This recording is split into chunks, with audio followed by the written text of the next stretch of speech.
Salut, ici Maxime Johnson. J'ai essayé pour vous le Finepix Z35 de Fujifilm, un petit appareil photo numérique. Si vous cherchez un bon appareil capable de prendre de belles photos dans différentes conditions, eh bien cet appareil-là n'est pas pour vous. En fait, là, ici on voit le noir et gris, mais le Finepix Z35 est aussi disponible en blanc et rose, en bleu, en vert, en mauve, ce qui, règle générale, n'est pas un signe de grande qualité. Mais bon, tout n'est pas perdu, il y a quand même quelques côtés intéressants à cet appareil-là. Alors voici le Finepix Z35 d'un peu plus près. Comme on peut le voir, c'est vraiment le design qui est la force de l'appareil. Il est très joli, il est relativement mince, du moins d'une épaisseur intéressante pour un appareil de 180$. On l'ouvre comme ceci. Vraiment, somme toute, moi je l'aime bien. Il est très beau. Maintenant, si on le tourne, comme on peut voir dans l'écran, je me vois moi-même en train de me filmer. Alors, c'est un problème présentement, c'est pas grave, mais lorsqu'on est à l'extérieur et qu'on essaie de prendre une photo, l'écran rapidement reflète et il y a un mauvais contraste et on voit très mal les photos à la lumière. Mais à l'intérieur, ça devrait être plutôt bien. Alors, pour ouvrir, je bouge ici. Donc, comme on voit, on ne voit pas super bien présentement, mais bon.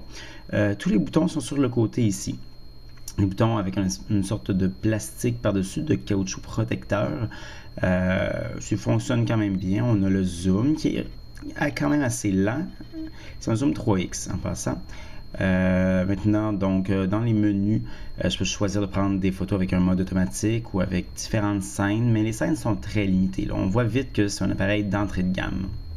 Au niveau de la qualité des photos qui sont prises, c'est très ordinaire. Je dirais qu'une des faiblesses est notamment au niveau des contrastes. Donc, lorsqu'il y a dans une même photo, lorsque les choses soient très éclairées ou soient peu éclairées, ça ressort mal. Comme on peut le voir sur l'image ici.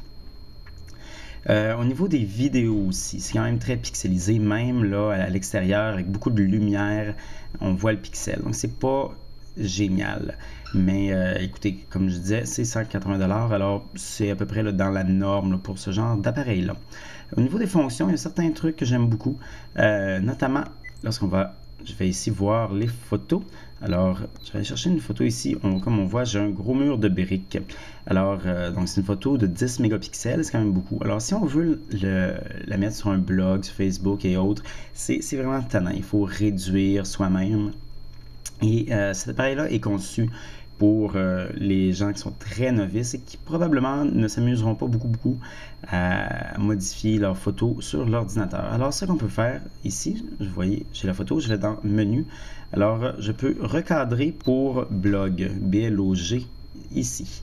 Alors, je choisis et maintenant, je peux renier l'image en agrandissant et en bougeant. Ou sinon, je peux même la laisser à la grandeur normale et demander de renier. Ça va de sauvegarder. Pardon. Bon, là, ici, il vient de planter. OK, comme ça. Alors, je peux sauvegarder et ça va sauver avec 640 pixels de largeur. Donc, c'est vraiment beaucoup plus facile ensuite à télécharger sur le web. Donc, ça, c'est vraiment une petite fonction très intéressante de cet appareil-là, surtout considérant son public cible. Alors, son public cible, c'est qui? Eh bien, comme j'ai dit plus tôt, c'est un appareil qui est offert en vert, en mauve et en bleu et en rose et blanc.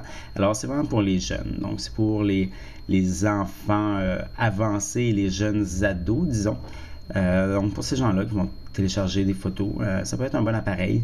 Si vous êtes un utilisateur plus expérimenté, ça ne vaut pas vraiment la peine par contre.